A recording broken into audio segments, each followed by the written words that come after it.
A reading from The Angelic Life, A Vision of Orthodox Monasticism, published by St. Nilus, Skete, Alaska.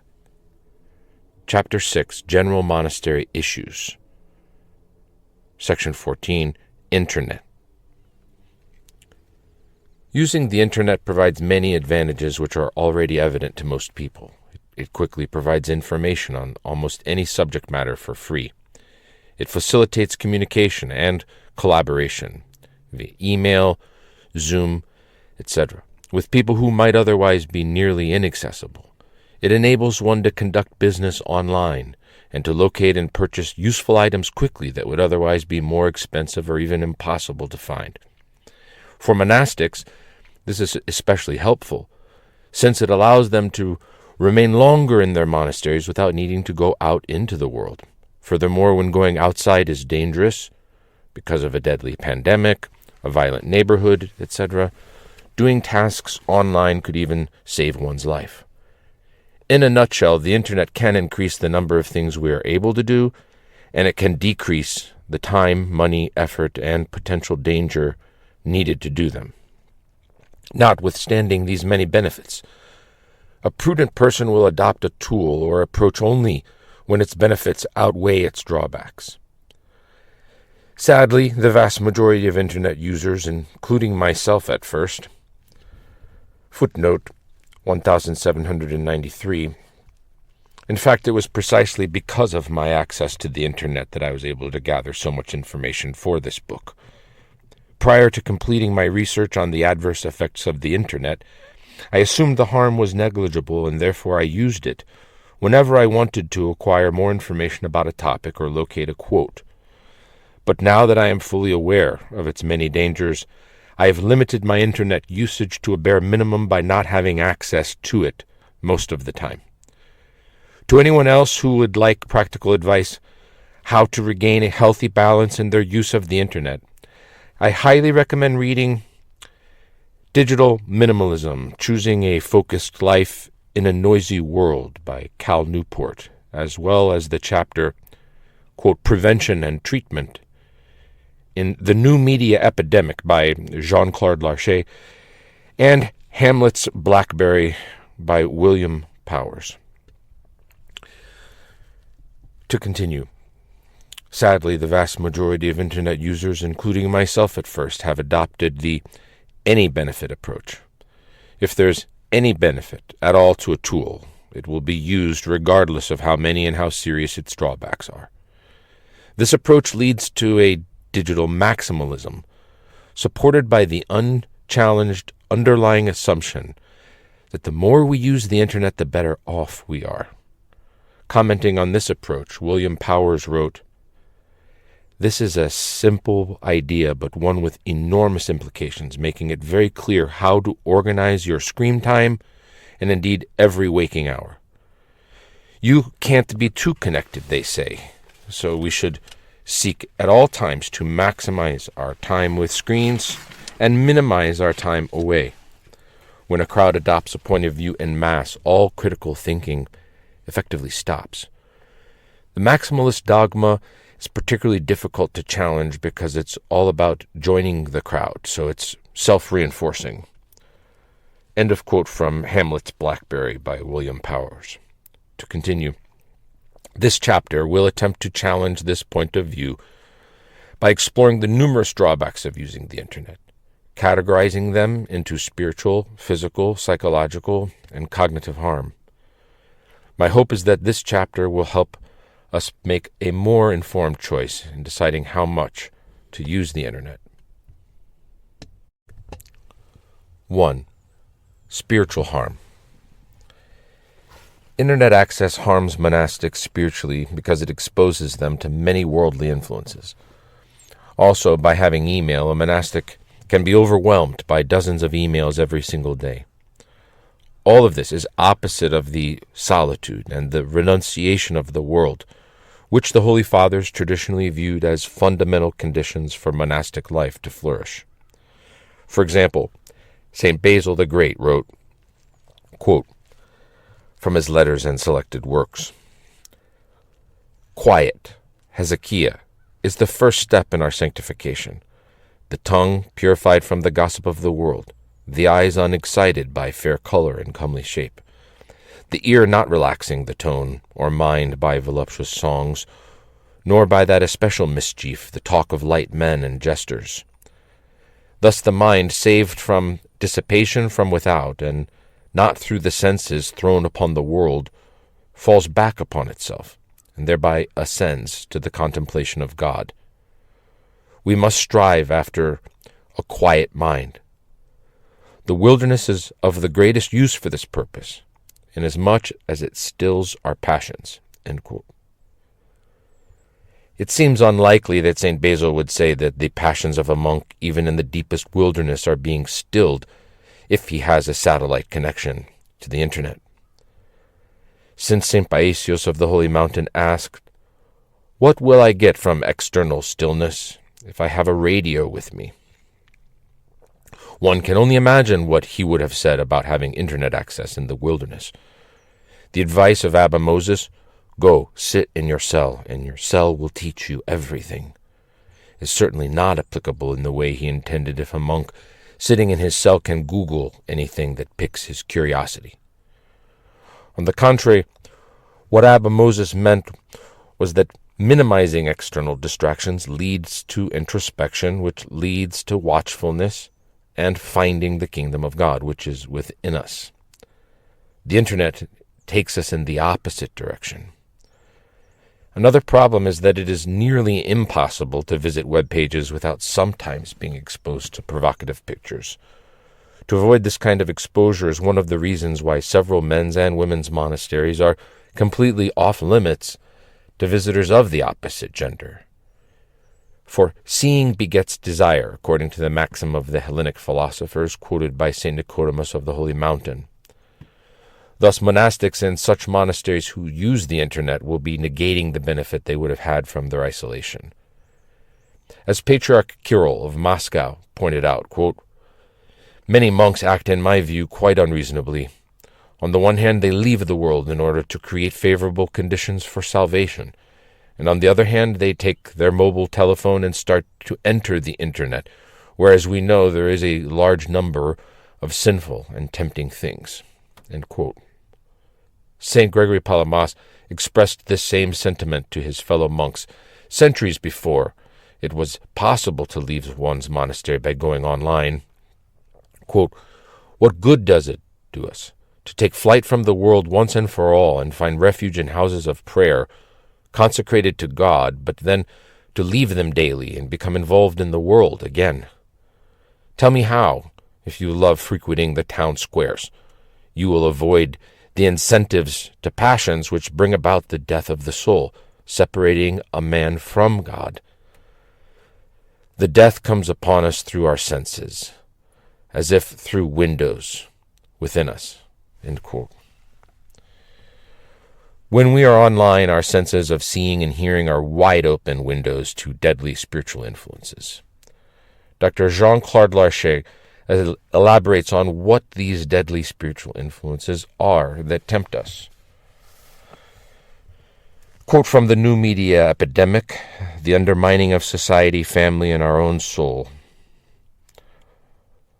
Jordanville, Holy Trinity Publications. Quote, "The new media are always a temptation to turn from the task in hand, and also from our neighbor, our own spiritual benefit, and from God himself. The companies that manage the internet organize it so that the user sees as much as possible of everything to which he is easily tempted. If we review the basic list of all the passions compiled by Eastern Christian tradition to guide man in his spiritual progress, we can see that there is not one to which the new media cannot tempt us, and that they cannot arouse, feed, maintain, or develop. They are as follows: love of the belly, or gluttony; avarice, or the love of money, and the desire to acquire more goods and money; lust, or attachment to sexual pleasure; anger, which includes all forms of aggression; fearfulness, which includes disquiet and anxiety; sadness, the state of dissatisfaction, disgust, laziness, and instability, self-love, vanity or vainglory, and pride. Pride and vanity are reinforced by counting the likes received and by showing that one can collect more followers on Twitter or likes from the so-called friends of Facebook than the next man. Those who use Facebook tend to show a flattering image of themselves which surpasses reality. Their faults are erased and their qualities exaggerated. They even claim qualities that they never had. This has a bad effect not just on themselves, but on others who may feel put down by the outrageous exaggeration they see in the images that they take to be true.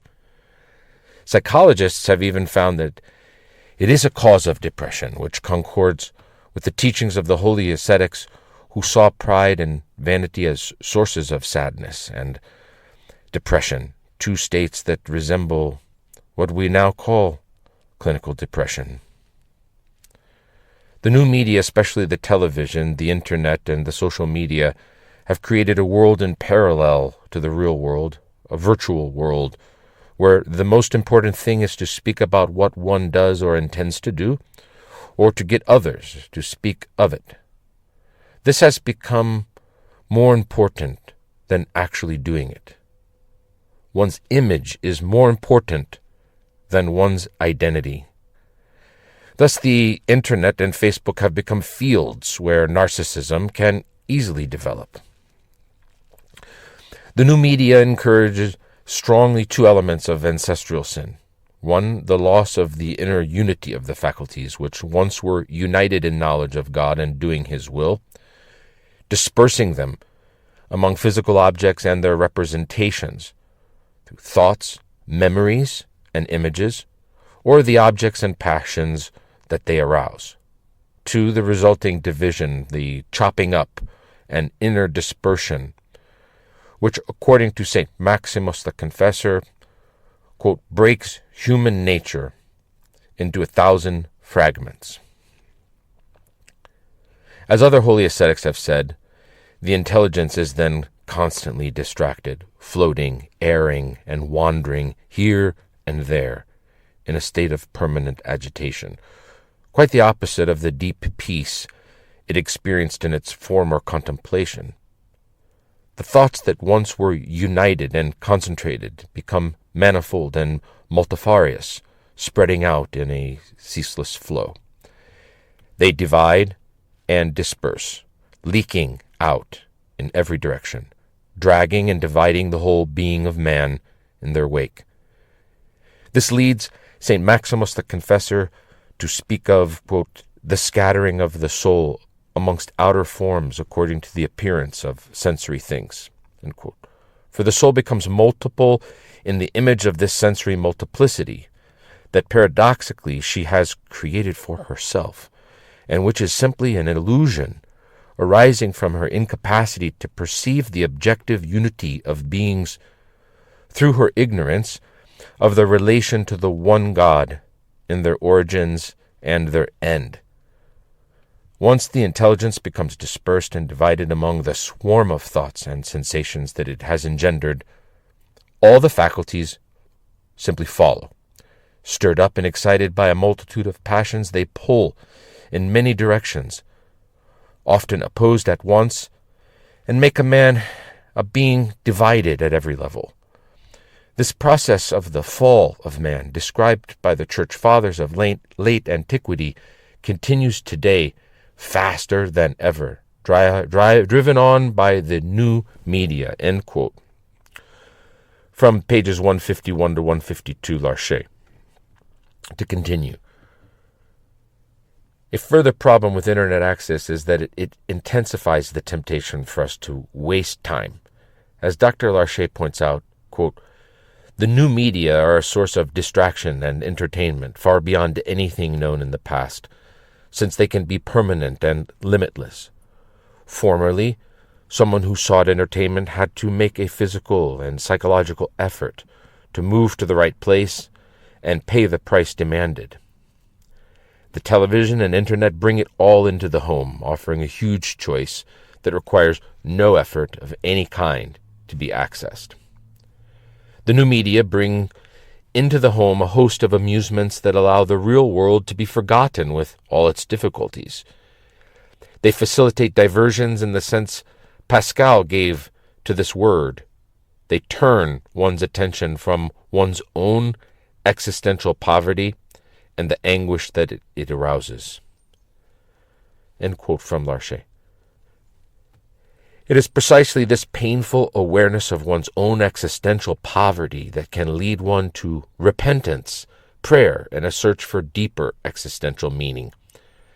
Thus, the Internet fosters escapism, which the Oxford English Dictionary defines as, quote, the tendency to seek or the practice of seeking distraction from what normally has to be endured. If a person repeatedly copes with difficulties in life by distracting himself instead of by enduring them, his capacity for bearing hardship will erode. Such a person will lack the fortitude to deal with unpleasant things in life, making him impatient. Surprisingly, a study published in the Journal of the Association for Consumer Research found that our working memory and problem-solving skills are reduced by the mere presence of a cell phone in the same room, even when it is turned off and out of sight, if the person knows it is there. More seriously, its presence degrades the quality of the connection between people. As Sherry Turkle wrote, quote, studies show that the mere presence of a phone on the table, even if a phone is turned off, changes what people talk about. If we think we might be interrupted, we keep conversations light on topics of little controversy or consequence. And conversations with phones on the landscape block empathetic connection. If two people are speaking and there is a phone on a nearby desk, each feels less connected to the other than when there is no phone present. Even a silent phone disconnects us. End quote.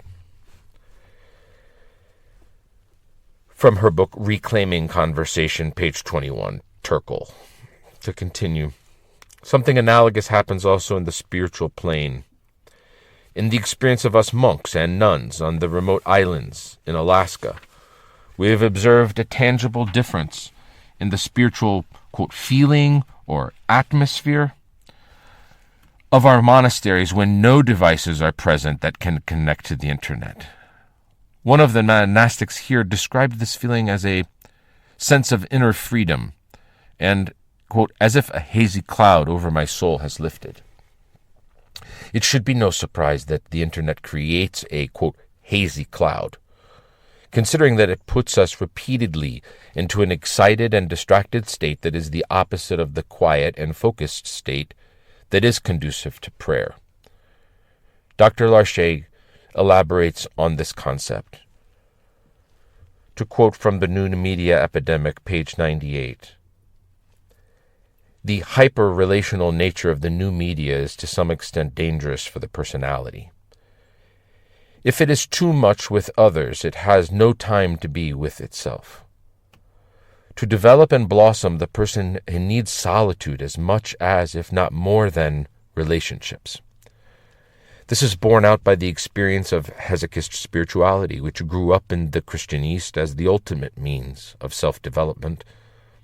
The term Hesychia means calm, isolation, solitude. Psychiatrists are aware of many cases of emotional collapse, which are often marked by symptoms of depression and are caused by self-forgetfulness in people who are totally immersed in social activities. They also know the importance of solitude for self-construction through facing up to oneself. This is what Pascal emphasized long ago when he said, quote, all the troubles of men come from only one thing, which is that they do not know how to dwell at rest in a room. The new media destroy what the Eastern spiritual tradition refers to as Hesychia. In truth, this state can only be lived to the full by monastics, yet all who would lead a serious spiritual life need it in some measure. Hesychia is a way of life that requires solitude, outer silence, and inner calm. These three things are indispensable for spiritual life, especially in one of its essential activities, concentrated, attentive, and vigilant prayer. In contrast, the continual prompts from the new media are incompatible with the creation and maintenance of Hezekiah, not only in its fullness, but also for even the briefest periods. It has no chance against the visual and audible signals to which most connected people respond immediately to. Those who use the new media lose the initiative in their inner life and can no longer manage it. They are always on the watch for external stimuli. There is no space left for those times of solitude which contribute to the construction and stability of psychological and spiritual life. There are no more times for the silence that is required for deep thought and the contemplation that nourishes spiritual life. The flow of inner life is constantly interrupted by phone calls that distract the attention with their ringtones, by emails or by tweets with their sonorous alerts. The habit of immediately reacting and replying further fragments inner life and turns the life of the soul into a chain of inarticulate events. Spiritual life requires and cultivates stability in life, and to this end gives great importance to regularity, which comes from discipline and contributes to the mastery of all the faculties. The effects of the new media are quite the opposite of this state. As we have seen, using them often gives rise to disquiet that increases with use, or to dissatisfaction that the user seeks to assuage by always seeking something new. They drag all the powers of the soul into a continuous, fast-flowing stream of disordered and disconnected impressions. End quote. Dr. Larche observes that the Internet has even become a replacement for God. He wrote, quote, "Many users give the new media a central place in their lives, the place that God should occupy in the normal religious life of the faithful. They give them much time. They sacrifice their strength to them. They give up many things for them in what resembles a kind of detachment. Like ascetics, they give up food, and especially sleep, in their service, and begin and end the day with them, just like religious folk with their morning and evening prayers. The new media have a power of attraction that consumes people's time and distracts them from traditional activities and from the world around them. And in this way, they, i.e. the media, have undoubtedly contributed to this disenchantment with Christianity." Alien Finkelkraut observes correctly that with the new technologies, quote, "we abandon a world of contemplation and reaching upwards and enter a world of openness and reaching sideways." End quote. As we use the Internet, we see how its web spreads horizontally and how the movement of the spirit that moves within it is one of permanent alienation. Father Constantin Coman, a professor of the theological faculty of Bucharest, wrote recently that the new media are fertile ground for those worldly attitudes that a spiritual man flees as he seeks the one thing needful in depth, for they bring forth distraction, pleasure-seeking, levity, curiosity, talkativeness, and empty gossip. The facts show that connection to the new media competes with connection to God, which is made through participation in liturgical services and through personal prayer. The new media eat up time. The television does so, and even more so the Internet. Through its links, it entices the user to navigate further and further, capturing his attention and making him forget all about the passage of time. Anyone who has used the Internet has often found that a search that should have been quick took far longer than intended. In this competition between connections, the new media wins, hands down. In spite of all the love we may have for him, To connect with God, we must make an effort to withdraw from our environment and from our own thoughts in the widest sense, including reasoning, imagination, memories, desires, etc., and be vigilant, watchful, and attentive. Navigating the internet is easy. It is enough to let oneself go to plunge into a pleasant world that always assuages our desires and passions. Moreover, there is a sense of total freedom, whereas to relate to God within the framework of serious and sincere religious practice implies permanent regularity and discipline. The monasteries themselves have managed to escape the invasion of the television, but find it harder to resist the new media.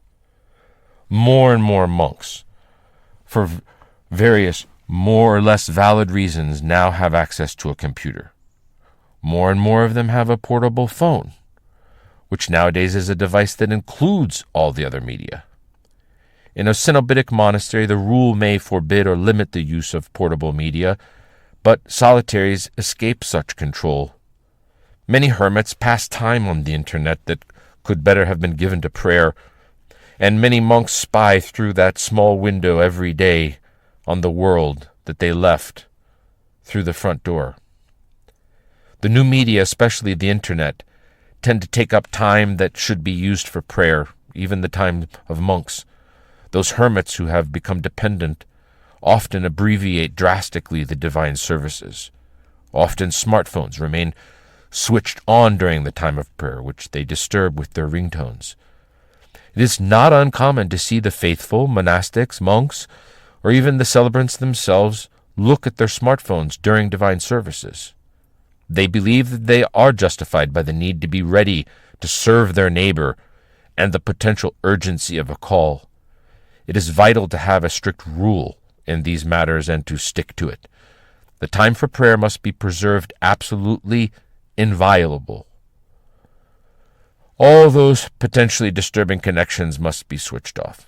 Prayer can only be fruitful in silence, and so in solitude, in attention without outer or inner distraction, and in continuity for sufficient time without interruption.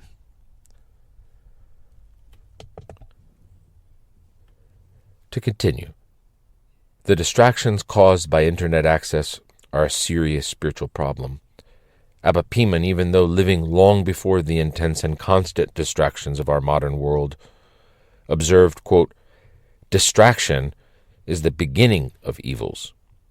Unquote. One could only imagine what he might say today. Elder Emilianos also observed how pernicious the temptation for distraction is. He wrote in The Authentic Seal, quote, "The most dreadful enemy created by post-industrial culture, the culture of information, technology, and the image is cunning distraction. Swamped by millions of images and a host of different situations on television and in the media in general, people lose their peace of mind, their self-control, their powers of contemplation and reflection, and turn outwards, becoming strangers to themselves, in a word, mindless, impervious to the dictates of their intelligence." End quote. All this outwardness caused by the internet reduces our capacity for watchfulness and nipsis, which is a fundamental part of the spiritual life. Deuteronomy teaches, quote, "Take heed to yourself and diligently guard your soul." Deuteronomy 4:9. Christ frequently instructed his disciples to keep vigilance, and they in turn taught this to others. The Holy Fathers also emphasized the great importance of this virtue. For example, St. Peter of Damascus wrote, "Without attention and vigilance of spirit we cannot be saved and delivered from the devil, who, as a roaring lion, walketh about us, seeking whom he may devour." Likewise, St. Hezekios the priest taught, quote, "Just as it is impossible to live this present life without eating or drinking, so it is impossible for the soul to achieve anything spiritual and in accordance with God's will, or to be free from mental sin without that guarding of the intellect, the nous, and the purity of heart, which is called watchfulness, even if one forces oneself not to sin through the fear of punishment. End quote. Philokalia, Volume 1, page 181. To continue, an indirect spiritual danger is that using the internet provides governments and private companies with a tremendous amount of information about our lives. In 2013, the whistleblower Edward Snowden revealed that the U.S. National Security Agency, the NSA, is recording almost all phone calls, text messages, and emails of people around the world. Furthermore, the NSA knows where we have been and where we are now, whenever carrying a phone or a tablet. It tracks every online search, every website we visit, as well as every online purchase, and it can even clandestinely access the cameras and microphones of our electronic devices in real time. Footnote on that is www.commondreams.org/news/05/31/Edward Snowden. Technology institutions have made most effective means social control. To continue. And see also Edward Snowden, Permanent Record, New York, Pan Macmillan Press 2020. To continue, Snowden also revealed that many other governments and corporations around the world are spying on people in a similar fashion. Snowden said that these institutions can, quote, monitor and record private activities of people on a scale that's broad enough that we can say it's close to all-powerful. They do this through new platforms and algorithms through which they're able to shift our behavior. In some cases, they're able to predict our decisions and also nudge them to different outcomes. And now, in 2019, these institutions, which are both commercial and governmental, have built upon that and have structuralized and entrenched it to where it has become now the most effective means of social control in the history of our species. End quote. Snowden. Even if the governments and corporations with all this information were not exploiting it at the present time, this does not mean that they never will. Judging from chapter 13 of the book of Revelation and from the prophecies of several saints, it will only be a matter of time before governments do persecute Christians. The more information that governments have about people, the more easily they can decide whom they consider potential threats, and the more easily they can locate, manipulate, and persecute them. One can imagine how the anti-Christian regimes of the past could have intensified their persecution if they had had access to all the information that current governments have of people who use the internet. To summarize the foregoing paragraphs, we can say that the internet harms us spiritually by ruining our solitude in Hezekiah, exposing us to provocative pictures, feeding our pride and all the passions, distracting us, wasting our time, fostering escapism, sacrificing our privacy, and replacing God. Aware of these spiritual dangers, Archimandrite Maximus Constans concluded that the internet is inherently detrimental to monasticism. Quote, monks are called to live an apostolic life, and the apostles did not transform the world because they were up on the latest news, or made use of the latest technologies, or because they had flashy websites, or promoted themselves with the tricks and gimmicks of modern advertising, but because they were transformed by Christ. They were on fire for Christ, and they set the whole world on fire for him. But a monk whose soul is filled with secular ideas and images from the computer, whose soul is informed by and conformed to the form of the world, will never be able to say even one Jesus prayer without distraction, and will be useless to both God and man. Such a monk is neither crucified to the world, nor the world to him, because he loves the world more than God. End quote. An excerpt from the author's personal correspondence. 2. Physical harm. Using the internet is also physically detrimental to one's health in several ways. In a nutshell, it harms our eyesight, leads to sleep deprivation, compromises our posture, exposes us to radiation, compromises our breathing, and leads to an array of bodily ailments associated with a sedentary lifestyle. This section will substantiate each of these statements. The internet harms our eyesight because almost all people access it by staring at a digital screen. Studies have shown that close computer work can cause light sensitivity, dry eye, blurred vision, double vision, fatigue, and headaches. In fact, about 40% of optometrists' patients suffer from eye strain due to computer vision syndrome. The internet is also responsible for an increasing number of people suffering from sleep deprivation. As Dr. Jean-Claude Larcher wrote in his The New Media Epidemic, quote, "The clinical sleep problems related to the new media are associated with a reduction of the time asleep below what is normal for a particular age group. This is not necessarily due to addiction, but may simply be caused by the need to view a late-night program to the end, the need to consult the internet late at night, or the need to finish off email and SMS correspondence. The result is tiredness upon waking in the morning, which continues throughout the day," end quote. Most people using the internet are doing so in a position that compromises their posture, especially when they're using a small device such as a tablet or a smartphone.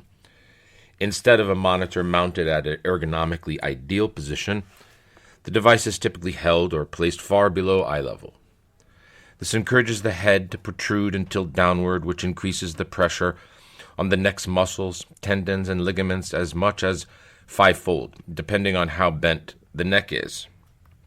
Since the neck is not able to withstand this amount of pressure over a prolonged period, it causes text neck or tech neck, so called because this is the position in which most people send texts and use the internet, according to Dr. David DeWitt. Quote, "Text neck typically begins as a relatively mild ache in the neck or upper back. If not addressed, the continued forward head posture and hunched shoulders may worsen over time, which could lead to even more pain and reduced mobility in the neck, upper back, and shoulders. In some cases, the excessive forward head posture may exacerbate or accelerate degenerative conditions in the cervical spine, such as cervical degeneration, disc disease, or other cervical osteoarthritis. Touch screens, the element may bring shoulders and head further forward." End of quote. If the internet is accessed while seated, many psychological problems can ensue. Studies have shown that remaining relatively motionless for a long period of time, whether sitting at a desk or driving a car, it damages one's physical health in many ways. In particular, doing this, 1, increases risk of heart disease by up to 64%. Extensive footnotes, reader's note.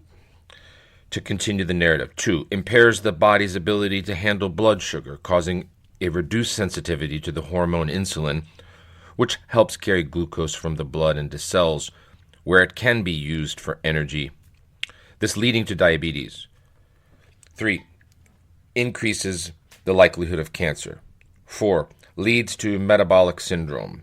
5, reduces one's non-exercise activity thermogenesis.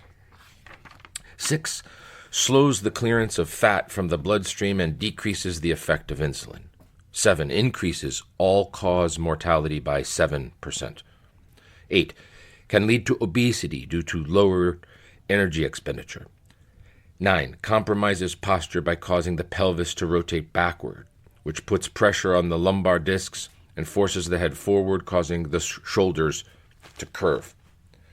10, creates a prolonged static loading of tissues, which over time puts undue pressure on the lower back and stresses the surrounding muscle and joints, which can become the symptoms of chronic diseases.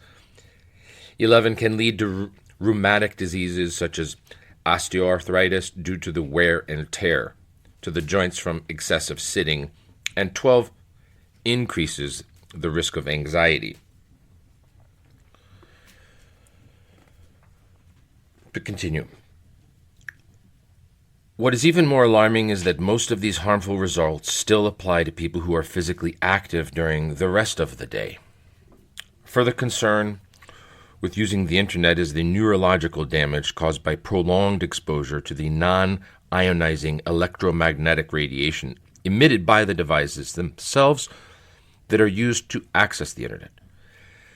Such devices harm us not only through their extremely low-frequency electromagnetic fields, which all electronic appliances and power lines create, but also through their radio frequency radiation, which all cell phones and wireless devices emit. While some controversy does exist regarding whether these forms of radiation actually harm us, the overwhelming majority of studies have found that they do. Specifically, as of August of 2019, adverse biological effects were detected in 72% of the 305 studies on radio frequency radiation, and in 91% of the 229 studies on static fields and extremely low-frequency electromagnetic fields. The adverse effects found in these studies include, quote, cancer, Alzheimer's, ALS or Lou Gehrig's disease, autism, male infertility, miscarriage, insomnia, allergic and inflammatory responses, heart palpitations and arrhythmias, memory loss, concentration, attention issues, and more, end quote. Furthermore, some studies suggest that the radiation from Wi-Fi can cause interruption of the brain glucose metabolism, increased permeability of the blood-brain barrier, interruption of cell metabolism, and breaks in DNA chains. One final way the internet can harm our physical health is through a phenomenon called email apnea or screen apnea. Linda Stone, a researcher and former executive at Apple and Microsoft, found that most people, about 80%, unconsciously hold their breath or breathe shallowly when responding to emailing or texting. This is serious because, according to the research done by Dr. Margaret Chesney and Dr. David Anderson, quote, holding one's breath contributes to stress-related diseases and distributes the body's balance of oxygen, carbon dioxide, and nitric oxide, which help keep the immune system strong, fight infection, and mediate inflammation. It can affect our well-being and our ability to work effectively. Shallow breathing can also trigger a sympathetic nervous system, a fight or flight response. If we stay in this state of emergency breathing and hyperarousal for extended periods of time, it can not only impact sleep, memory, and learning, but also exacerbate anxiety and depression, end quote. Fortunately, there are some ways to mitigate the psychological harm caused by the internet. To protect your eyes from strain when working with screens, the American Academy of Ophthalmology recommends, quote, sit about 25 inches arm's length from the computer screen. Reduce screen glare by using a matte screen filter if needed. Take regular breaks using the 20-20-20 rule. That is, every 20 minutes, shift your eyes to look at an object at least 20 feet away for at least 20 seconds. When your eyes feel dry, use artificial tears to refresh them. Adjust your room lighting and try increasing the contrast on your screen to reduce eye strain, end of quote. To help keep a healthy posture, it is best to mount the digital screen at or slightly below eye level. It is also helpful to shift periodically between standing and sitting, but standing most of the time. Adjustable height desks allow one to work while standing or sitting, and anti-fatigue standing mats enable one to stand for long periods of time while also improving blood circulation and reducing muscle strain. Screen apnea can be avoided by being conscious of your breathing and by acquiring the habit of breathing deeply with your diaphragm. The effects of exposure to electromagnetic radiation can be somewhat reduced by keeping electronic devices as far away from your body as possible and by keeping your body electrically grounded when using them.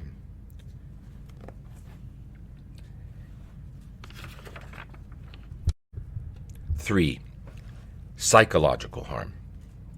The third category of harm ensuing from the internet usage is psychological.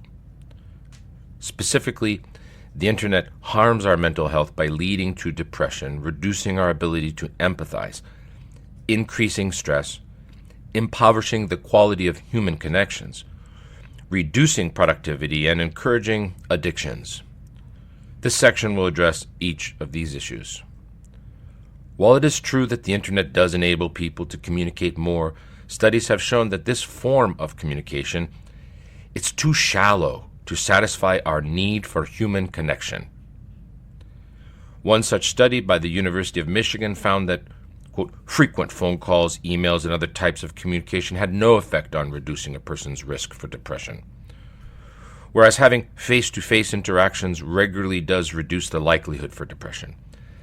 Since these healthy face-to-face interactions are increasingly being replaced by shallower digital communications, the result is increasing levels of depression in modern society. Sherry Turkle pointed out several advantages of face-to-face conversations as opposed to digital ones. To quote, "Humans require authentic face-to-face connections to understand and relate to each other. Digital communication does not provide the vulnerability and real-time responsiveness required for key social abilities to manifest. Many studies demonstrate that cell phones diminish conversations' topical depth, their length, and corresponding feelings of closeness, empathy, and trust. Face-to-face conversations unfold slowly. It teaches patience. We attend to tone and nuance. When we communicate on our digital devices, we learn different habits. As we ramp up the volume and velocity of our online connections, we want immediately answers. In order to get them, we ask simpler questions. We dumb down our communications, even on the most important matters." Astushi Senju, a cognitive neuroscientist, showed that the parts of the brain that allow us to process another person's feelings and intentions are activated by eye contact. Emoticons on texts and emails, Senju found, don't have the same effect. He says a richer mode of communication is possible right after making eye contact. It amplifies your ability to compute all the signals, so you're able to read the other person's brain. When you speak to people in person, you're forced to recognize their full human reality, which is where empathy begins. To continue, not only does internet communication encourage superficial relationships, but it also easily leads to misunderstandings. Researchers asked participants in a study to send either serious or sarcastic email to others. While 80% of email senders thought their tone could be readily identified, recipients correctly identified the tone only half the time. Even worse, the recipients believed they could accurately interpret the sender's tone 90% of the time. Overconfidence in our own ability to communicate and interpret emotional tone via email can lead us to take serious offense when none is intended. Even worse, because email is rapid and we cannot see the immediate reaction of the recipient, misinterpretations can lead to hasty, tactless responses. Yet, if you don't quickly respond enough to an email, you run the risk of offending the sender. A 2006 Cisco research paper concluded that failing to respond to a sender can lead to a swift breakdown in trust. Although using the internet enables tasks to be done faster, there are invisible costs for this speed. Dr. Larche observes, quote again from the New Media Epidemic, page 24, "It is by no means sure that the media, e.g. the internet, make us gain time. Shortening time makes it pass more quickly, so we have less of it, as each activity is lived less intensely. Moreover, the new media multiply the tasks we may perform, leaving us too little time for all of them. By not having to wait, we gain time, but we lose the psychological and spiritual benefits of waiting. Patience, the increase of desire and joy, and the feelings that come from delayed satisfaction. We feel more joy when we arrive at a mountaintop on foot than we are just left there by a helicopter. End of quote. Not only are we losing the joy of deeper satisfaction, but we are also being poisoned and spoiled by the instant gratification of having immediate access to almost anything. Our holy elder Amelia Nos of Simonopetra observed, quote, anyone who is able to satisfy his needs, and especially if he can do so immediately, becomes very callous toward God and his fellow man. End of quote. Dr. Larcher explained the mechanism behind this phenomenon. Larcher writes, quote, in human life there is no pleasure without pain, no joy without sadness, no happiness without suffering, no enjoyment without frustration, and no satisfaction without expectation. These things are well known to psychologists and to writers and mystics. The intensity of joy depends on the intensity of desire, which in turn depends on its distance in space or time from its object. A world where, in reality or virtually, the magic of the internet provides everything at once becomes a world bereft of true desire, a world without pleasure or joy, without happiness or enjoyment. End of quote, page 29, The New Media Epidemic. A further drawback of the internet's speed is increased stress. Dr. Larcher explained, quote, any request that reaches its destination quickly requires an equally rapid reply. This insistence on an instant reaction, implicit in modern communications, clearly stresses the person at the receiving end. But it also stresses the sender, for he no longer has the leisure to reflect, which flowed from the latency of old-fashioned communication. The stress rises with the number of requests coming in from the new means of communication, sometimes all at once. Letters sent by postal service could be considered at leisure and answered calmly at a favorable moment.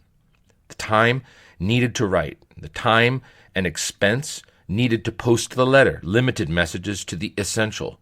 Not so with emails, text messages, and tweets.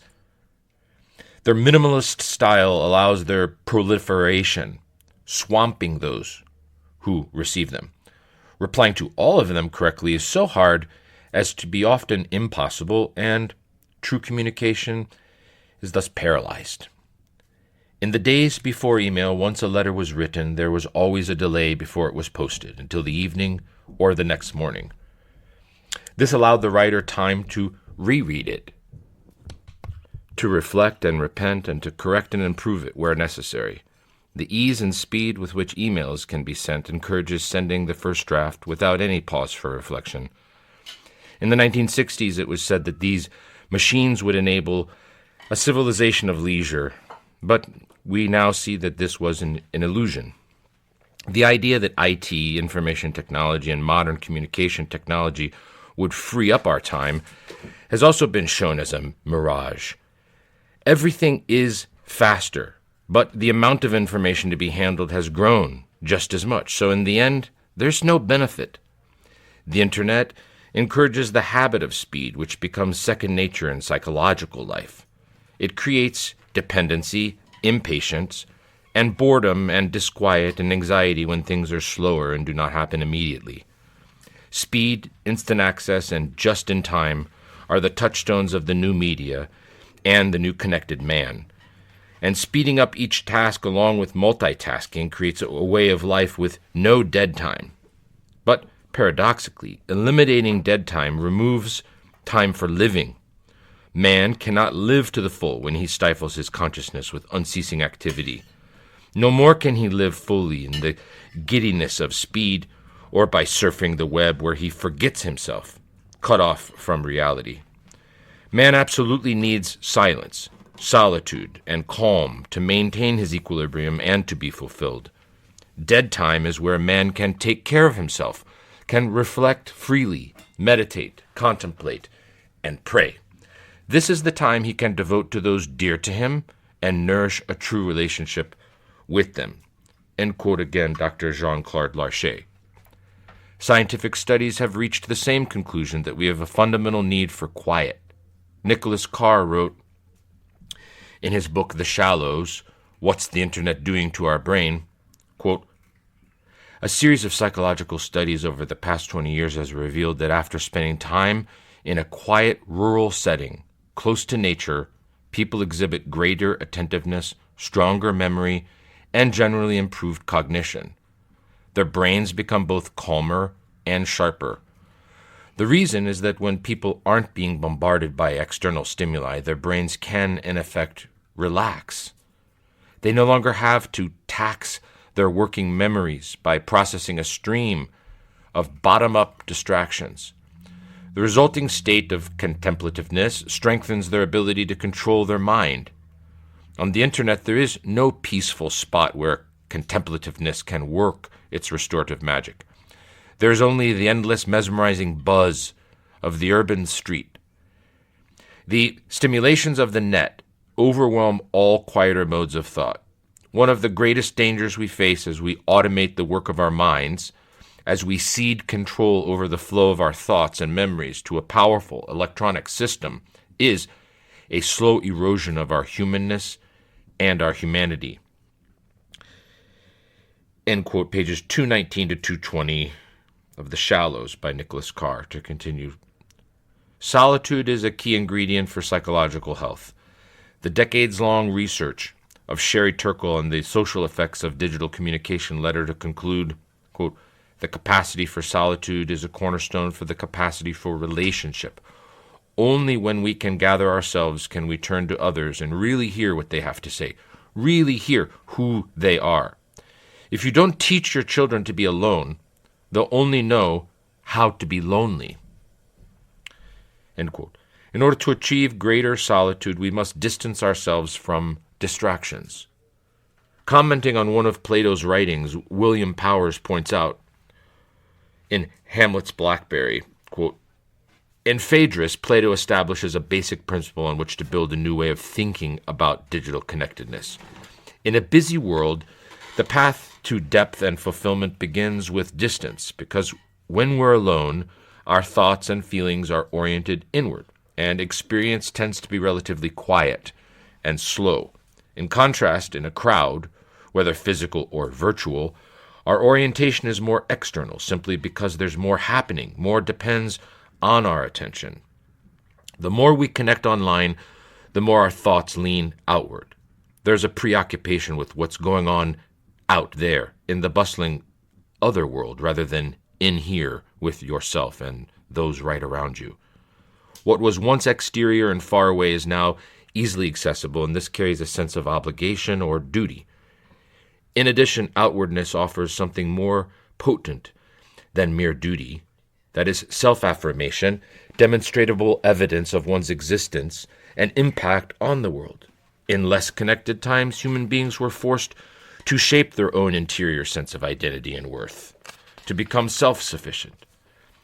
By virtue of its interactivity, the digital medium is a source of constant confirmation that, yes, you do indeed exist and matter.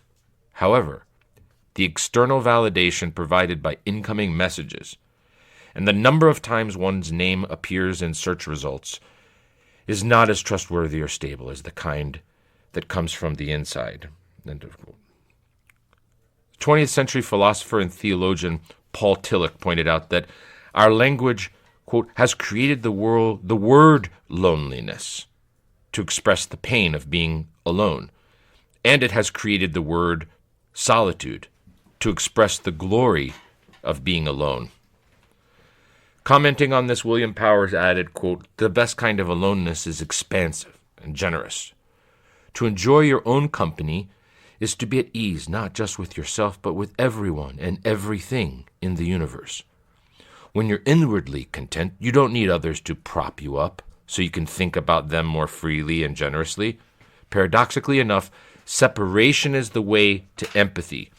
In solitude, we meet not just ourselves, but all other selves, and it turns out we hardly knew them. End quote. The state of distraction fostered by the internet harms even our ability to show compassion. Sherry Turkle wrote again, quote, in 2010, a team at the University of Michigan put together the findings of 72 studies conducted over a 30-year period and found a 40% decline in the markers for empathy. That is, the measured as the ability to recognize and identify the feelings of others among their fellow college students. Most of the decline took place after the year 2000, which led the researchers to link it to the new presence of digital communications.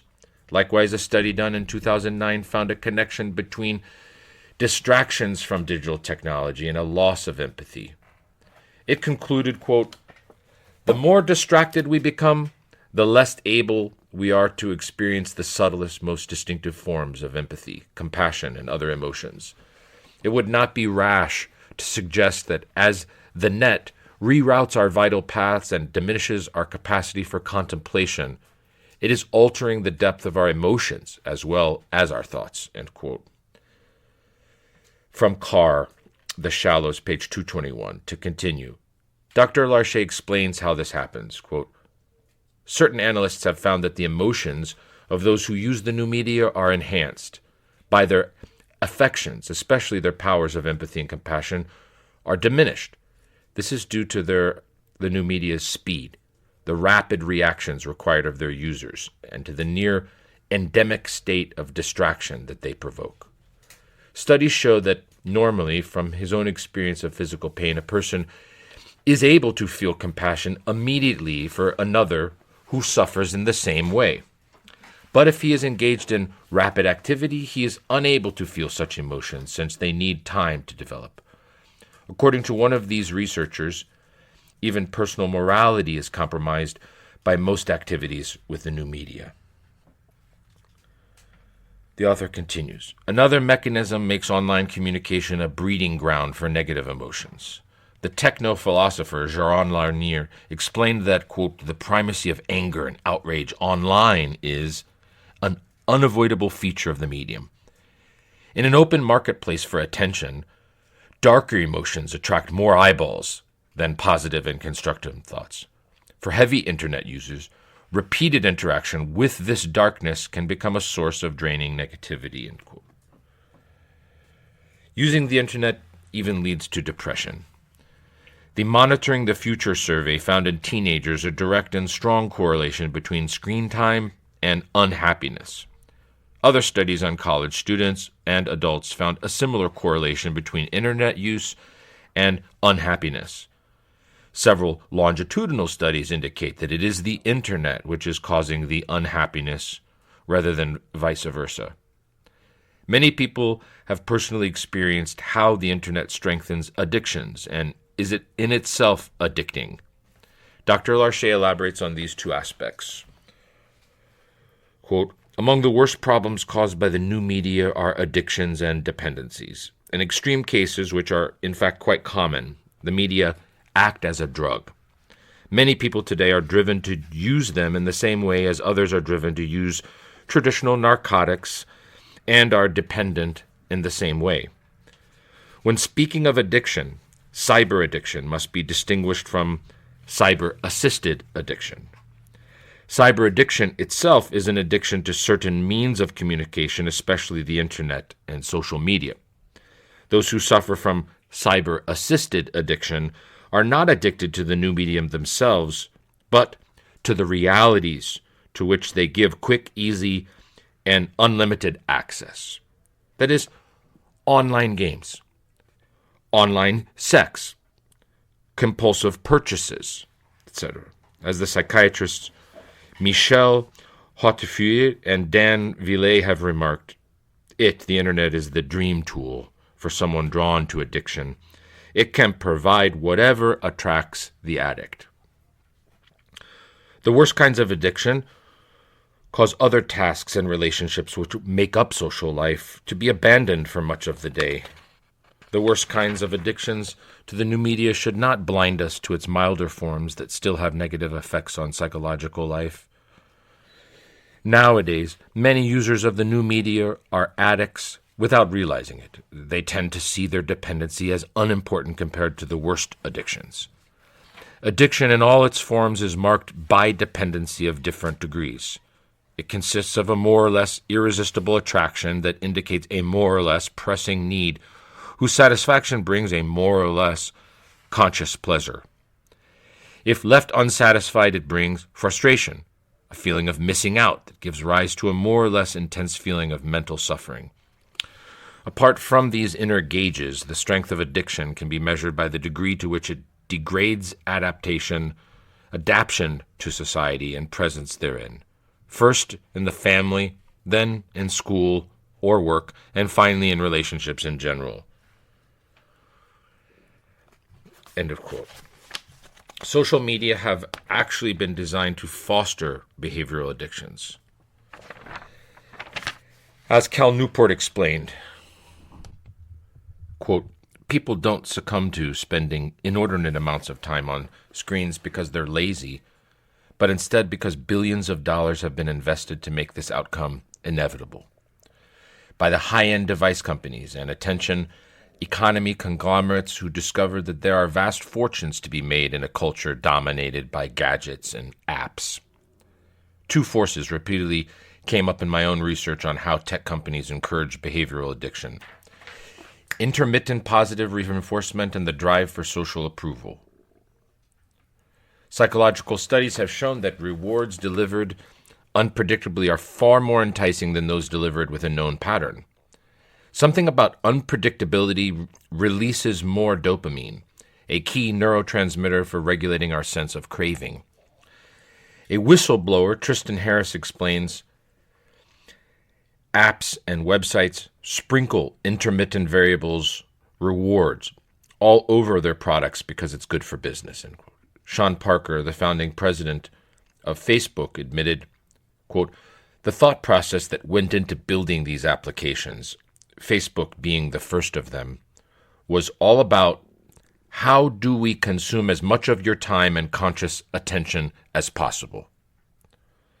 And that means that we need to sort of give you a little dopamine hit every once in a while because someone liked or commented on a photo or a post or whatever.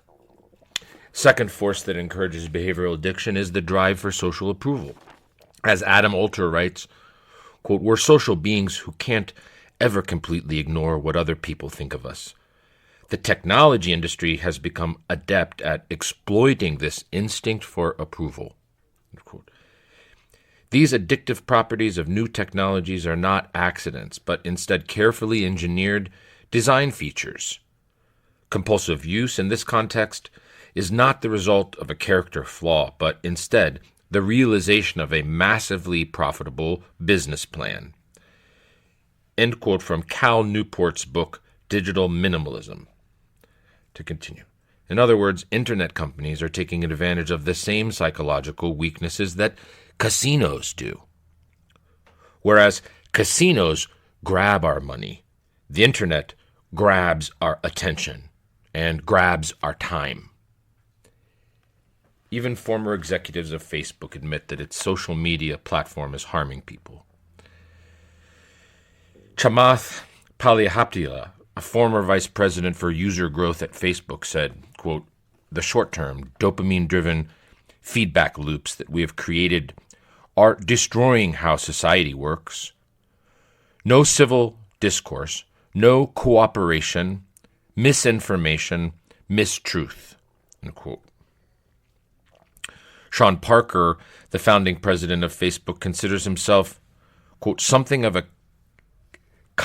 conscientious objector to using social media, for they exploit a vulnerability in human psychology by creating a social validation feedback loop. It literally changes your relationships with society and with each other. It probably interferes with productivity in weird ways. God only knows what it's doing to our children's brains. End quote. One thing it might be doing to children's brains is causing so-called ADHD, attention deficit hyperactivity disorder. According to Simon Sinek, who said, quote, the number of children diagnosed with attention deficit hyperactivity disorder shot up 66% between the years 2000 and 2010 and continued to rise between 2011 and 2014. Why the sudden and huge spike in frontal lobe dysfunction over the course of a decade? What I believe is likely happening is that more young people are developing an addiction to distraction, or rather to the dopamine-producing effects of the digital technologies and online activities that are distracting them. Digital technologies are creating attention deficits not only in children, but also in adults. William Powers, in his book Hamlet's Blackberry, writes, quote, "Novel psychological conditions and behaviors that some experts attribute to digital overload include attention deficit trait. According to Edward Hallowell, the psychiatrist who first described it, symptoms include, quote, distractibility, restlessness, a sense of gotta go, gotta rush, gotta run around, and impulsive decision-making because you have so many things to do. Many other psychological conditions have been linked to information overload, including continuous partial attention, defined as the state of mind in which most of one's attention is on a primary task, but where one is also monitoring several background texts just in case something more important or more interesting might come up. Not only does the internet lead to addictions, but it also reduces one's freedom in general. Dr. Larcher observes, quote, because they give everyone the power to communicate immediately and permanently with the whole world. The new media seems to remove two major constraints on our freedom: space and time. However, as we have seen in the preceding chapters, the new media place a real restraint on personal freedom at several levels. Political, through the surveillance and propaganda that they enable. Economic, through the surveillance and exploitation of workers that they permit. And social, through the abolition of the boundary between public and private life that they bring about.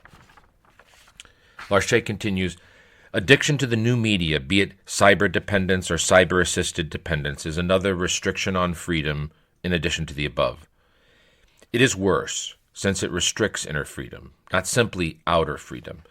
It gives rise to the same kind of bondage as the passions, both in the modern psychological sense and in the spiritual sense.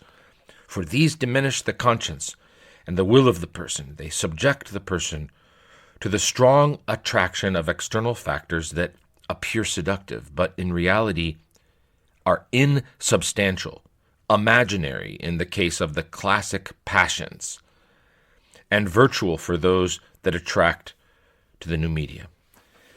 They also act on him through external mechanisms that marshal his energy and disperse his powers in a stream without substance and without consistency. End of quote. Dr. Jean-Claude Larcher, The New Media Epidemic.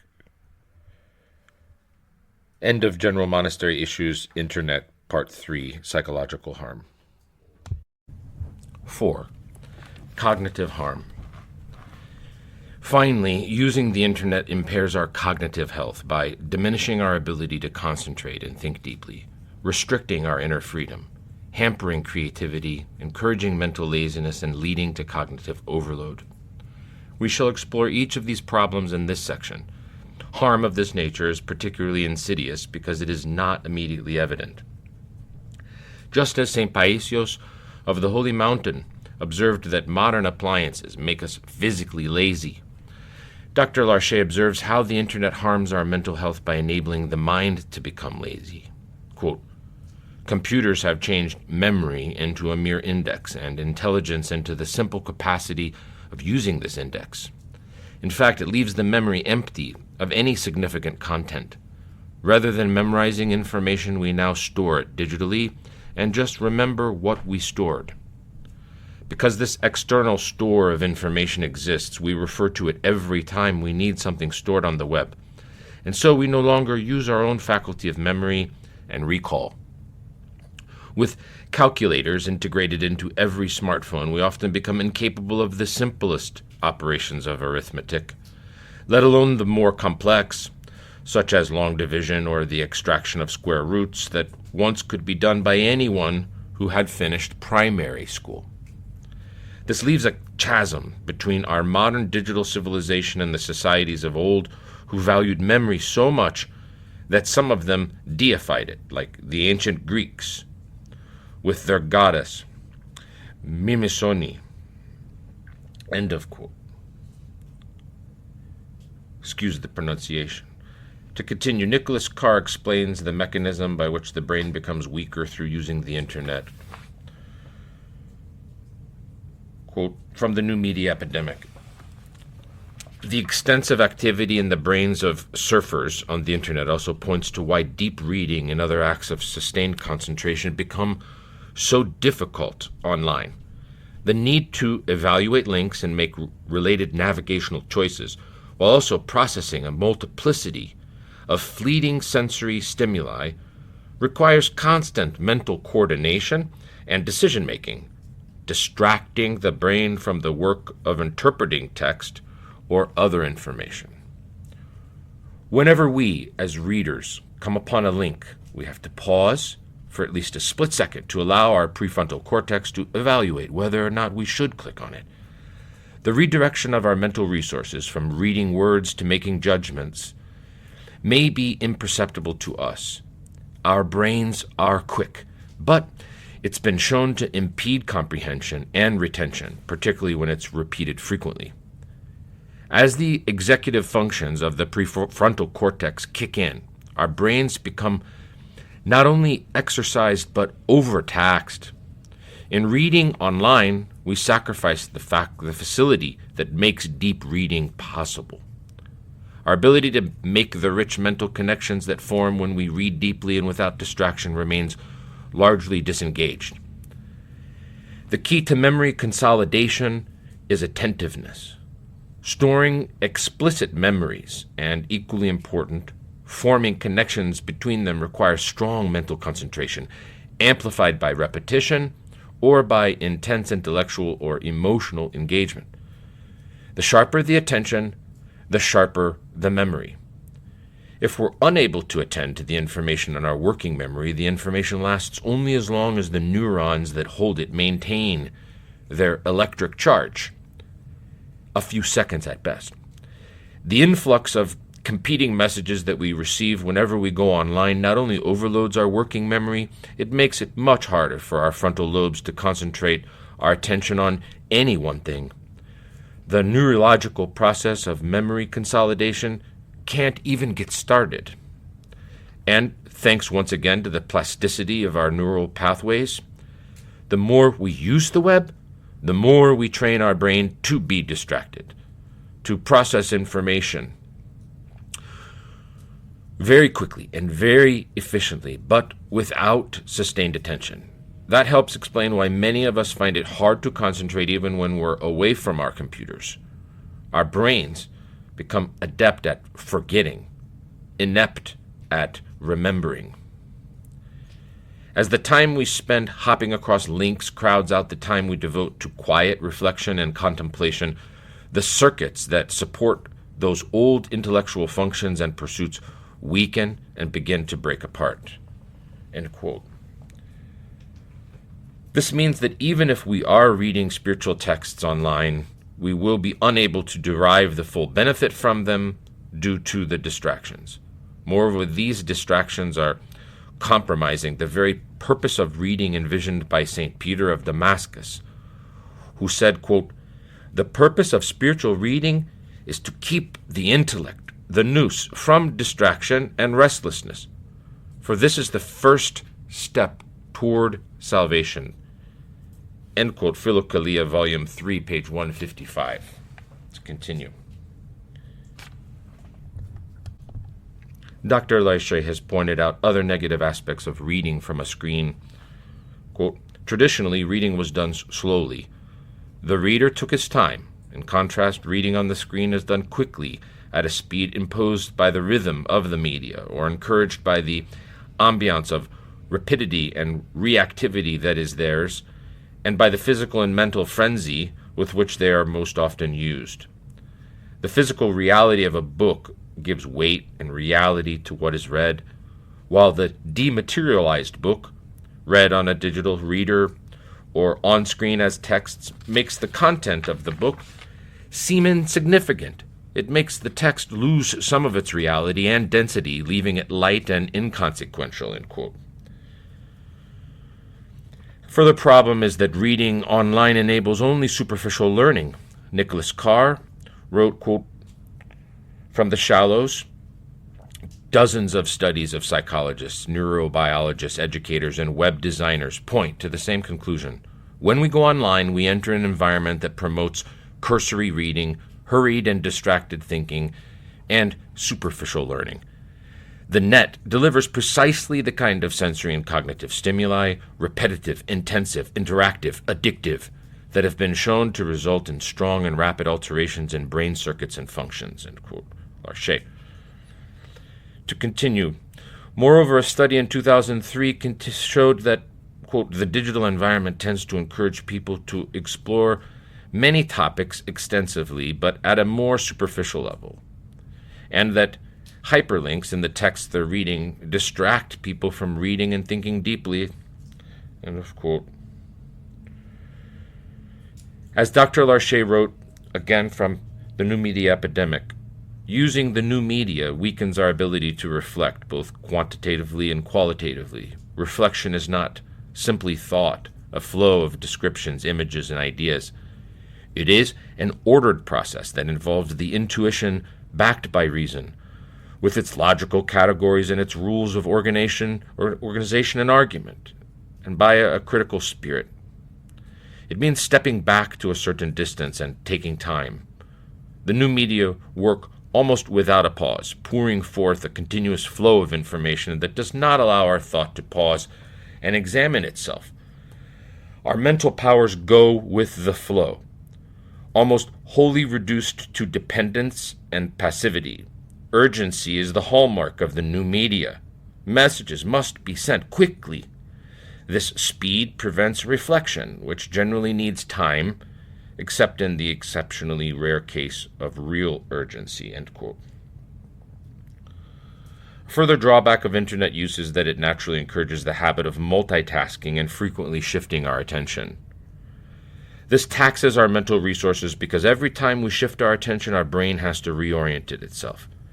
As Maggie Jackson explains in her book Distracted on multitasking, quote, "The brain takes time to change goals, remember the rules needed for the new task, and block out cognitive interference from the previous, still vivid activity," end quote. From Maggie Jackson's work Distracted, The Erosion of Attention in the Coming Dark Age. To continue. A moderate estimate is that unnecessary interruptions and consequent recovery time now eat up an average of 28% of the working day. The American Psychological Association declared more grimly that, quote, "shifting between tasks can cost as much as 40% of someone's productive time." The economic cost of these interruptions in the corporate world was calculated to be $900 billion a year in 2009. As for how damaging interruptions are for the monastic world and our inner world, this is harder to quantify. Nevertheless, the following points can give us some idea of this. Nicholas Carr observed, quote, "Many studies have shown that switching between just two tasks can add substantially to our cognitive load, impeding our thinking and increasing the likelihood that we'll overlook or misinterpret important information." William Powers added, quote, "Recovering focus can take 10 to 20 times the length of the interruption. So a 1-minute interruption could require 15 minutes of recovery time, and that's only if you go right back to the original task. Jam other tasks in between and the recovery time lengthens further," end quote, from Hamlet's Blackberry. Furthermore, Dr. Larcher observes, on the net, where we routinely juggle not just two but several mental tasks, the switching costs of multitasking are all the higher. This accumulated nervous fatigue leads to decompensations, which can end in depression, but more often take the form of burnout. These interruptions turn into a self-perpetuating cycle, as Simon Sinek points out, quote, from his book, Leaders Eat Last. The more external interruptions we experience, like a text or an email alert, the more we engage in self-interruption, that is, interrupting ourselves mid-task to check our email or phones without any notification from a ring or a bing. In other words, interruptions lead to more interruptions, and more interruptions not only reduce opportunities for focused, deep thought, but they also delay the completion of work and increase feelings of pressure and stress. Part of the problem is that we are like the first century Athenians who, quote, spend their time in nothing other than telling or hearing something new. Acts chapter 17, verse 21. In other words, we are addicted to the short-term pleasure of hearing new things as opposed to appreciating the lasting and satisfying pleasure of what is important.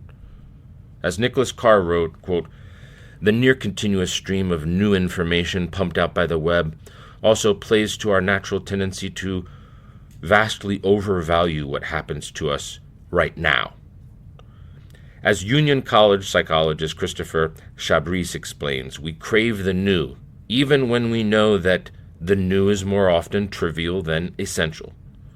And so we ask the Internet to keep interrupting us in ever more and different ways.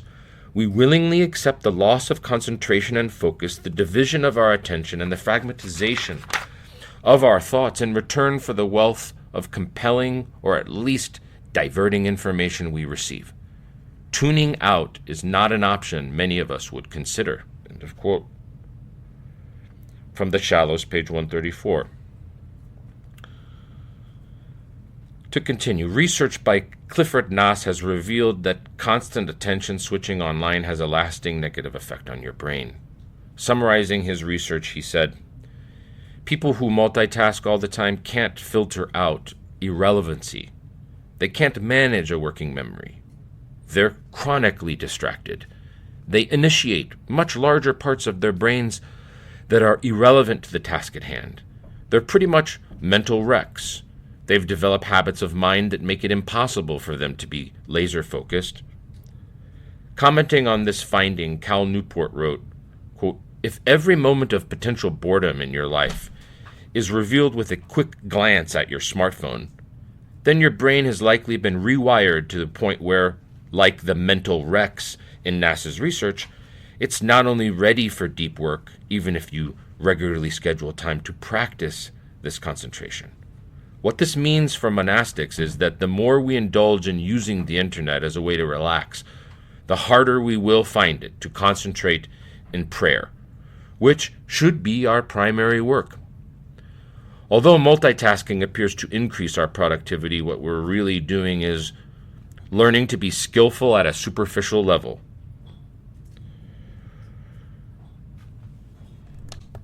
According to David Meyer, a neuroscientist and leading expert on multitasking. Another neuroscientist, Jordan Grafman, explains that improving our ability to multitask hampers our ability to think deeply and creatively. Quote, the more you multitask, the less deliberative you become, the less able to think and reason out a problem. End quote. He argues that you become more likely to rely on conventional ideas and solutions than to challenge them with original lines of thought. Creativity is also hampered by the distracted state created by the internet, as Nicholas Carr explains. The constant distractedness that the net encourages is very different from the kind of temporary, purposeful diversion of our mind that refreshes our thinking when we're weighing a decision. The net's cacophony of stimuli short-circuits both conscious and unconscious thought, preventing our minds from thinking either deeply or creatively. Using the internet also reduces the mind's ability to focus because of its continual interruptions. Nicholas Carr wrote, quote, the net seizes our attention only to scatter it. We focus intensively on the medium itself, on the flickering screen, but we're distracted by the medium's rapid-fire delivery of competing messages and stimuli. Whenever we turn on our computer, we are plunged into an ecosystem of interruption technologies. The net is, by design, an interruption system, a machine geared for dividing attention. Psychological research long ago proved what most of us know from experience. Frequent interruptions scatter our thoughts, weaken our memory, and make us tense and anxious. The more complex the train of thought we're involved in, the greater the impairment the distractions cause. Dr. Larche added, quote, "The worst damage caused by the new media is to the faculty of attention and consequently to concentration. Their power to distract and disperse make attention more and more difficult, be it to one's own tasks, to others, or to God." William Powers elaborates on how digital devices both help and harm the mind. Quote, "Of the mind's many aptitudes, the most remarkable is its power of association, the ability to see new relationships among things. Digital devices are, in one sense, a tremendous gift to the associative process because they link us to so many sources of information. The potential they hold out for creative insights and synthesis is breathtaking. The best human creativity, however, happens only when we have the time and mental space to take a new thought and follow it wherever it leads. William James once contrasted the sustained attention of the genius, sticking to his subject for hours together, with the commonplace mind that flits from place to place. Geniuses are rare, but by using screens as we do now, constantly jumping around, we're ensuring that all of us have fewer ingenious moments and bring less associative creativity to whatever kind of work we do. Further problem for the brain caused by internet usage is cognitive overload, which Nicholas Carr explains as follows, quote, "Imagine filling a bathtub with a thimble. That's the challenge involved in transferring information from working memory into long-term memory. By regulating the velocity and intensity of information flow, media exert a strong influence on this process. When we read a book, the information faucet provides a steady drip, which we can control by the pace of our reading. Through our single-minded concentration on the text, we can transfer all or most of the information, thimbleful by thimbleful, into long-term memory and forge the rich associations essential to the creation of schemas. With the net, we face many information faucets, all going full blast. Our little thimble overflows as we rush from one faucet to the next. We're able to transfer only a small portion of the information to our long-term memory, and what we do transfer is a jumble of drops from different faucets, not a continuous coherent stream from one source. The information flowing into our working memory at any given moment is called our cognitive load. When the load exceeds our mind's ability to store and process the information, when the water overflows the thimble, we're unable to retain the information or to draw connections with the information already stored in our long-term memory. We can't translate the new information into schemas. Our ability to learn suffers and our understanding remains shallow. Because our ability to maintain our attention also depends on our working memory, quote, we have to remember what it is we are to concentrate on. As Torkel Klingberg says, a high cognitive load amplifies the distractedness we experience. When our brain is overtaxed, we find distractions more distracting. Some studies link so-called attention deficit disorder, or ADD, to the overloading of working memory. Experiments indicate that as we reach the limits of our working memory, it becomes harder to distinguish relevant information from irrelevant information, signals from noise. We become mindless consumers of data. Difficulties in developing an understanding of a subject or a concept appear to be heavily determined by working memory load, writes John Sweller, and the more complex the material we're trying to learn, the greater the penalty extracted by an overloaded mind. There are many possible sources of cognitive overload, but two of the most important, according to Sweller, are extraneous problem-solving and divided attention. Those also happen to be two of the central features of the net as an information medium. Using the net may, as Gary Small suggests, exercise the brain the way solving crosswords puzzles does. But such intensive exercise, when it becomes our primary mode of thought, can impede deep learning and thinking. Try reading a book while doing a crossword puzzle. That's the intellectual environment of the internet. End quote. Another reason why interacting with screens is taxing on the brain is because they're unnatural. As William Powers explains in Hamlet's Blackberry on page 153, quote, among researchers who study how humans interact with technology, there's a theory known as embodied interaction, which says that three-dimensional tools are easier on the mind in certain important ways. This makes intuitive sense. Think of a screen with a dozen different documents open, all layered on top of one another, and what a pain it is to try to organize and keep track of them all at once, using just your clicker and keyboard. Sometimes you want to reach in there and grab them, but you can't. Reading and writing on screen, we expend a great deal of mental energy just navigating. Paper's tangibility allows the hands and the fingers to take over much of the navigational burden, freeing the brain to think. End of quote. Being exposed to too much information has a detrimental effect on attention. As Herbert Simon, a Nobel laureate, observed, quote, what information consumes is rather obvious. It consumes the attention of its recipients. Hence, a wealth of information creates a poverty of attention. St. Nicodemus of the Holy Mountain observed this same principle in the spiritual realm. He wrote, as found in Unseen Warfare, the Spiritual Combat and Path to Paradise, page 92 to 93, quote, just as it is necessary to guard the mind from ignorance, so is it equally necessary to protect it from the opposite, namely, from too much knowledge and curiosity. For if we fill it with a quantity of information, ideas, and thoughts, not excluding such as are vain, unsuitable, and harmful, we deprive it of force, so that it no longer is able to understand clearly what is useful for our true self-correction and perfection. Therefore, in relation to the knowledge of earthly things, which is not indispensable, even if it is permissible, your attitude should be as one already dead.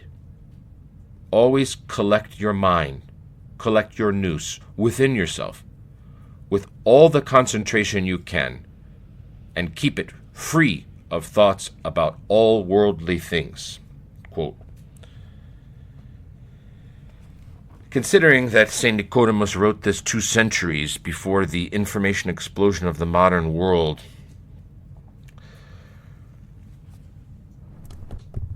one can only imagine how much more he would have emphasized this point had he lived today.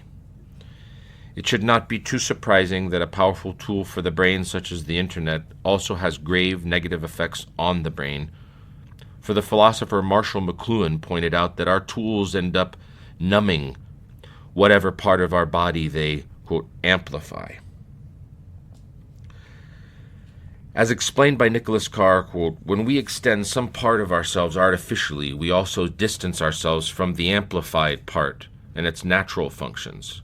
For example, farmers lost some of their feel for the soil when they began using mechanical harrows and plows. When we're behind the wheel of our car, we lose the walker's intimate connection to the land. The tools of the mind amplify and in turn numb the most intimate, the most human of our natural capacities, those for reason, perception, memory, and emotion.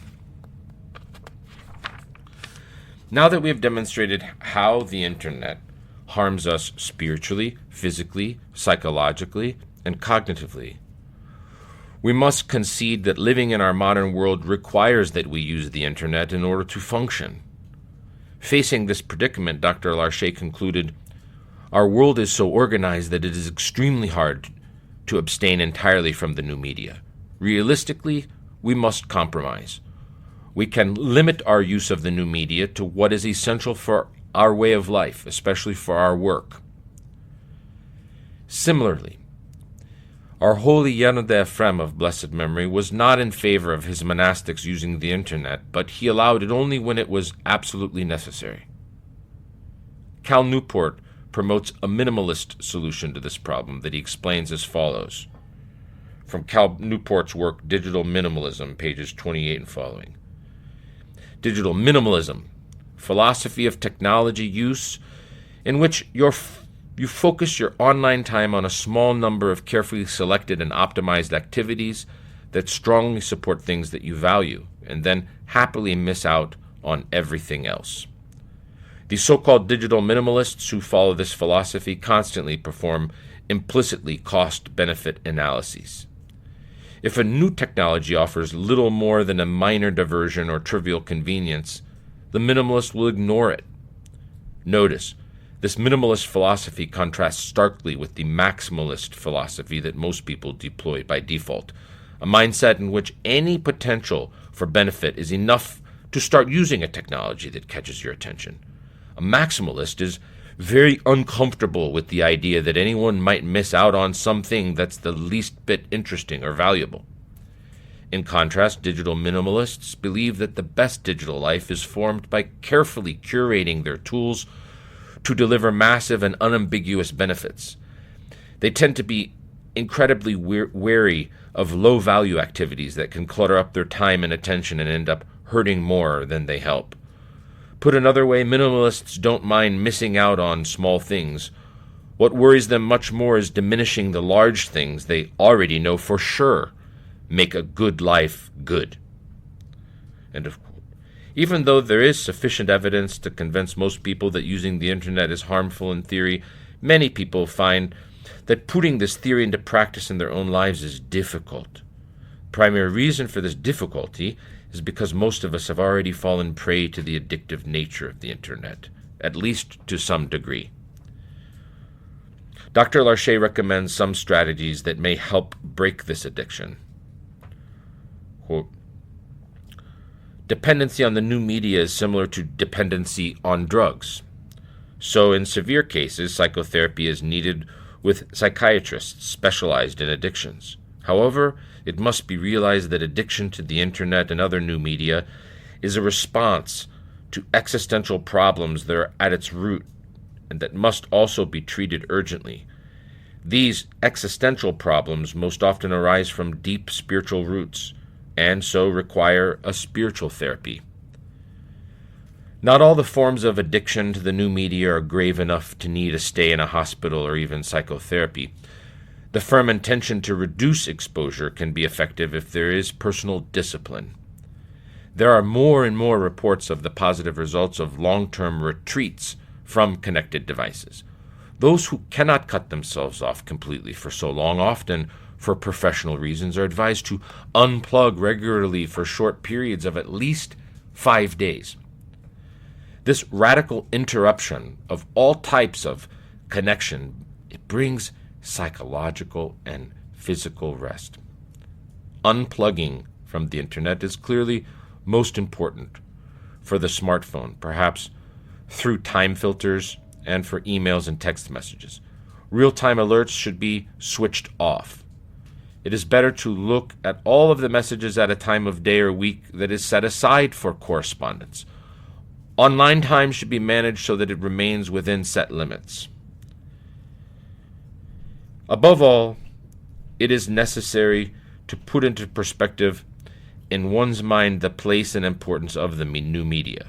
One should realize that there is more to life than information and communication, and that these things should be instruments in the service of the content that precedes and follows them.